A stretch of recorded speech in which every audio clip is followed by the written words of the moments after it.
When you look at what he's done with Somalia, which is barely a country, you know, they have no anything. They just run around killing each other. Oh, typical Donald Trump with the hyperbole. I'm sure Somalia's not that bad.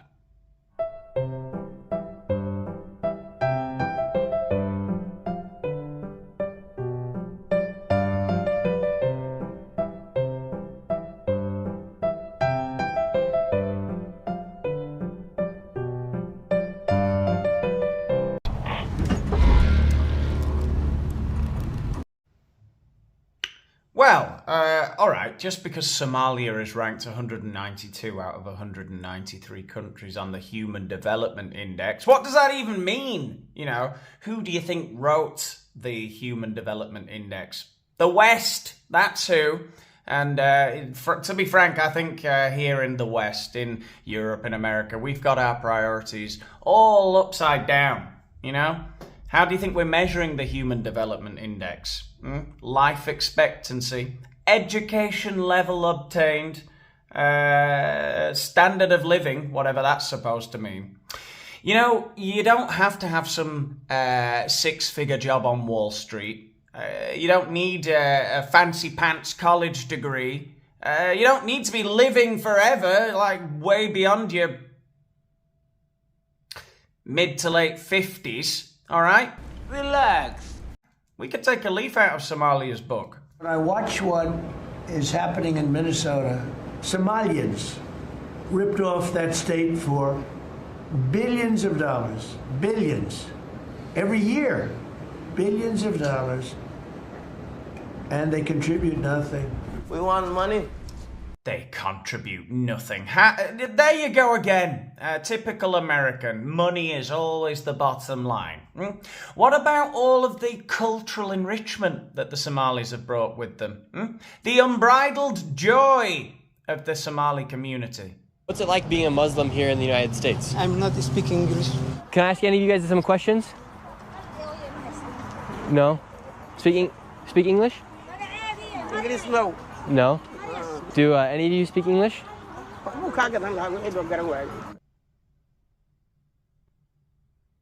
The food? But now that we've got the recipe... Who's Daniel Boland?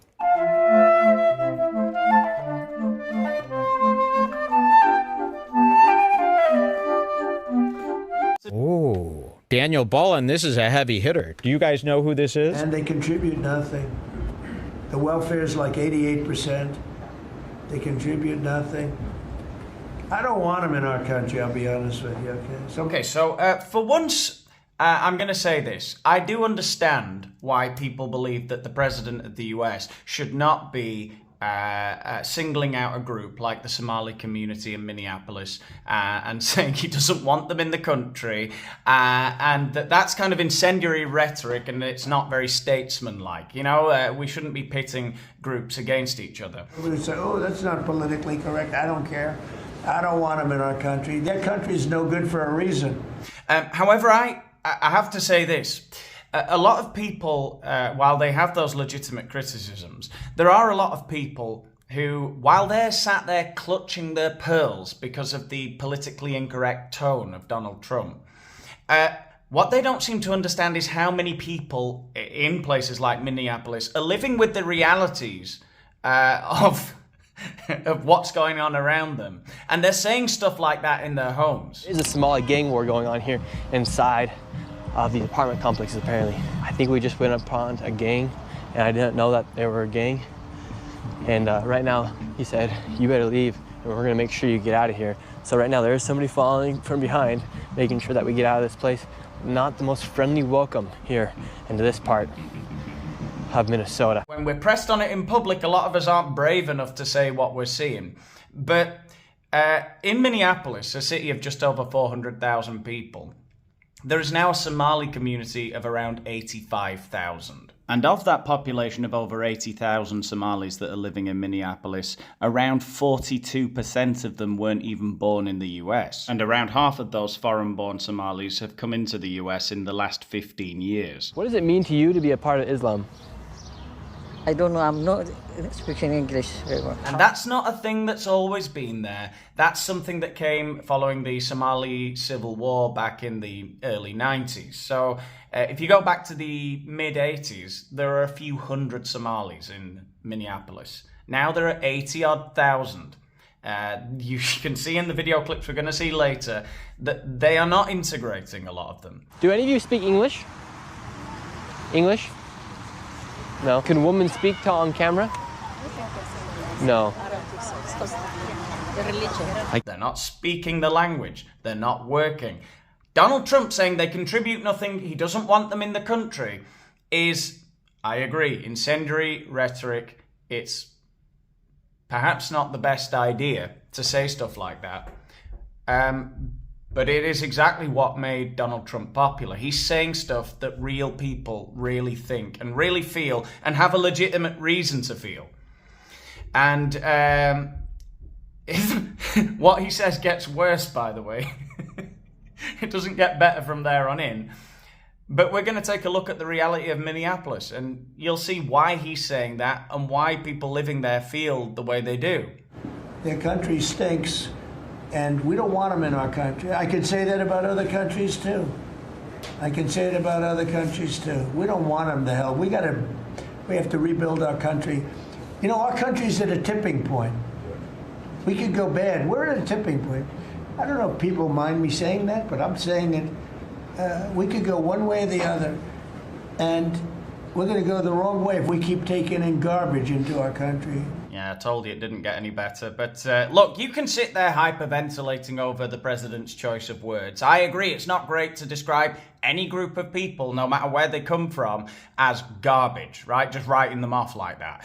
However, you cannot pretend that he's just plucking that out of thin air, that sentiment. You know, there's a lot of people in Minneapolis living with a real problem that other people just want to pretend isn't there. There are estimated to be around 107,000 people of Somali descent living in Minnesota currently, and of those, nearly 60% of them are said to be living in poverty, with 40% of the community unemployed or not in the workforce. While it's not very nice, I know, to describe an entire group of people as garbage, okay? I think we all understand that.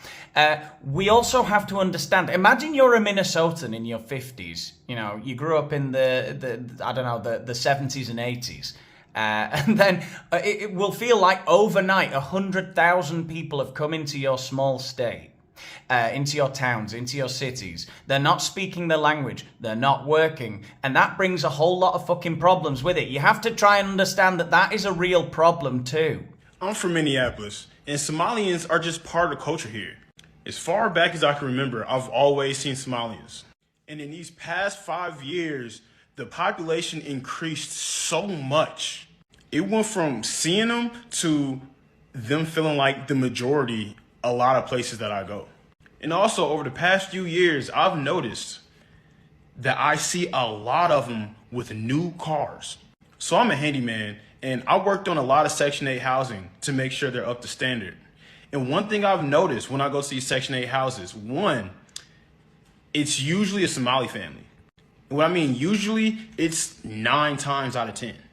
And those houses usually have new cars in the front. I mean, cars with an S, multiple new cars. And what I mean usually is like 8 out of 10 Somali houses, I've seen that. And I always wondered how someone on Section 8 can afford multiple new cars. I just couldn't put it together. So now finding out about this fraud stuff makes so much sense. And you know who I feel bad for other than me for paying for that shit with my taxes? Is Somalians who came here on the up and up and who didn't break the law. Because as a black man, I know how it feels to be judged because someone else with your same skin color did some stupid shit that you wouldn't approve of. I'm not a Republican or a Democrat, but one thing I do know is I've been saying for years we need to kick Tim Walsh out because he knew about this shit from the beginning. 42 million people in this country that need food stamps on a weekly basis. And we're saying people deliberately instead of Americans because most of the people that are on food stamps aren't even from this country. 45% of Afghanistan immigrants are on food stamps. 42% of Somali immigrants. Ilhan Omar is garbage. She's garbage. Her friends are garbage. Wow, nobody's getting out alive today. These aren't people that work. These aren't people that say, let's go, come on, let's make this place great. These are people that do nothing but complain. They complain. And from where they came from, they got nothing. You know, they came from paradise, and they said, this isn't paradise. But when they come from hell, and they complain, and do nothing but bitch, we don't want them in our country. Fucking hell. They come here, they do nothing but bitch. He's fucking... This is peak Donald Trump. He also went after the mayor of Minneapolis. Mr. President, thank you. The mayor of Minneapolis, Jacob Frey, is saying that he's actually proud to have the largest Somali community in the country, and his police chief... Well, then he's a fool. Well, his police chief is also saying... I wouldn't be proud to have the largest Somalian. Look at their nation. Look how bad their nation is. It's not even a nation. It's just people walking around killing each other. I wouldn't be proud to have the largest Somalian. All right, let's see the response from Minneapolis's mayor. That's not American. That's not what we are about. And we're going to do right by every single person in our cities. And so, to our Somali community, Daman Shabka, Somalied Kunul, Minnesota, Garahan, Minneapolis, Waan, Ku Janilahai, Waan, Ku Gereb, Taganahan. Waan. Yeah, that was as American as apple pie, the 4th of July. She was a hooker! Camera, a girl was walking home from school, walked into her house, and look who follows right behind her. Walking up to someone's front door, opening the door, and looking inside to seeing who's there. A full adult male Somali with no job. Who they pay for with their tax dollars to live and eat food. Can I have your daughter? No. Okay. Oh, okay, I'll just leave then. I'll get her tomorrow. Yeah. My name is Jamal Osman. I am the council member of Ward 6, someone who represents the largest East African community in Minneapolis. I am proud to say I'm a Somali American. This country welcomed me and my family 26 years ago. It has provided me a life that I did not have in Somalia. We came here and we are thankful to be here. I've been educated here, got the opportunity to serve my community, to be a council member. I know many families are fearful tonight. They are. But I want you to know that City of Minneapolis stand behind you as the leaders, both mayors and the chief and everyone that stand behind you are here to stand with you. Our community has lived through fear in the past. And we're not going to let us divide that. We're going to stay informed, we're going to stay safe, and we're going to support each other. We will continue to working our partners on the ground so residents know their rights. They know where to turn for help. And we know that Minneapolis will not abandon. One of the things I do want to say, and obviously everyone knows that our president is racist, xenophobic, Islamophobic, and we are going to fight that. America has a history of fighting and stopping those kind of individuals who continue to divide people and divide communities. Many Somalis that live in this community are working at your groceries, working at your hospitals, delivering your babies, they're doctors. They are very successful individuals. Now I would like to switch into Somali to speak to my community.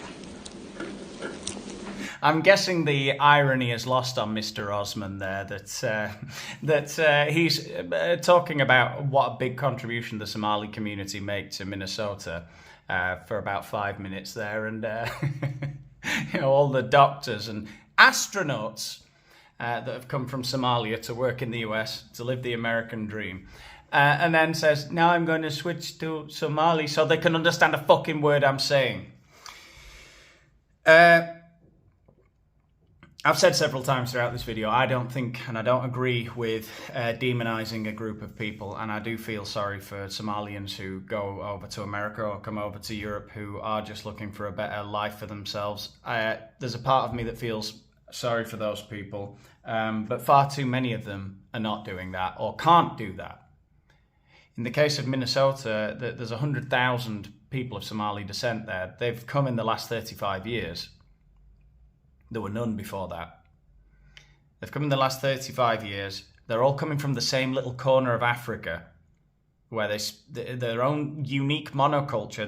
They all speak a unique Somali language. They're not coming over here and even getting on with other Arabic speakers. They are in their own little cliques, their own little neighborhoods, like Cedars Riverside that you saw there in the clips I showed you, where nobody speaks English. 40% of that 107,000, I think it is, Minnesotans of Somali descent, 40% of them are not working. Now, some of them are children, but 20% of the adult working age population of the Somali Minnesotans are not working. 20% unemployment rate, 21% I think it is, or was, the last time I checked. In Minneapolis, it's 2.9%, I think. Something it's like 2 or 3%, like it is all over the US. You can't have 100,000 people coming over into a country in less than a generation. And half of them are just doing nothing and it's not, even if they wanted to, they can't speak the language. They're not integrating. They can't speak the language. They don't have formal education, a lot of them. Not all of them, but far too many of them, this is the case. Their only way to make any money is through benefits, or if they want to make a bit more, fraud, crime. It's just an insane... And we're in this situation where the way Donald Trump is expressing himself is the way a lot of people are now. They're getting sick of having noticed things for years, and they don't have the vocabulary, and they're not academics, and they can't debate like this. All they can do is walk around their city, see it getting shitter, see it getting unrecognizable and untenable, really. And now they're just saying it. They're just saying, look, this is garbage. Look, my city's turning into shit. Like, somebody needs to do something about it. And then you've got the other side who are so stubborn, who, you know, the proponents of mass immigration, who didn't foresee all of these problems, despite loads of people warning for decades, no, you can't do that. You can't change a society that drastically in such a short space of time. It will explode. They're too stubborn to sort of turn around now and say, well, yeah, we were right. We were wrong, right? We made a few miscalculations. Too many Somalians. We should have mixed them with a few hot Bajans. Some cool Chileans. It's got to a point where I don't think anybody wants dialogue anymore. They want action. And Donald Trump, like him or loathe him, he gets that. He hears what people are complaining about, and he understands why they're complaining. Do you feel more comfortable living under American law, or do you feel more comfortable living under Sharia law? Sharia law. I'm a Muslim. I prefer Sharia law. Sharia law, yes. You prefer Sharia law over American law? Of course, yeah. Of course, yeah. And do you find most of your friends feel the same way? Yeah, of course. If you're Muslim, yeah. He can make his daughter marry somebody. Yeah, he can. Yeah, he can. He has the authority, you know? The authority to do that. Yeah, to do that, yeah. So here, how young do you think it's okay? Yeah, 15. Is it right to kill somebody who insults Muhammad? Yeah, because she is just, she had the religion, I understand. But she shouldn't pick up the prophet, you know? So you understand why people would want to attack her? Yeah. If you had a choice, would you rather live here or would you rather live in the Muslim country? I'd rather live in a Muslim country with my people. Would you prefer to live in America or prefer to live in Somalia? For me, I think it's Somalia. I would rather live in Somalia. I'm not Americanized. I just speak fluent, and you know what I mean. I'm articulate, and I can articulate what I'm trying to say. You know what I mean. That's about it. But other than that, I mean, as far as my culture and my preferences and everything, it's still Somali. You know what I mean. Even though here you have all the freedom and stuff like that. And even though I have all the freedom, I think life might be better in Somalia than here. Because now you have the freedom of it of practicing your religion while working and doing your other things. ma aqaana ayaa ka caawinaa wixii aragti inaad samaysid waa fahanna soo maaha arrinta kale ku soo xigta waxay tahay haddii qof aad u malaynaysid inuu aad hubin inuu yahay dawladda inuu ka soco sida ICE oo kale inuu yahay ama uu yahay askari oo aad hubin inuu askari run yahay qof kasta iska soo xiran kara dharka waxaan ku leenahay waxa inaad soo wacdo Minneapolis Police 911 911 waa inaad soo wacdo si aad u hubsato inuu qofkan horta police ma bayahaba in qof kasta ma taqaan dharka iska soo xiran kara oo dadkeena markaan handidi kar maadaama ay dhacday magaaladani in lagu dilay laba qof let them go back to where they came from and fix it. Thank you very much, everybody. All right, I'm done with today's video, I think. Let me know what you thought in the comments. Give the video a like if you've enjoyed any part of it. It won't kill you.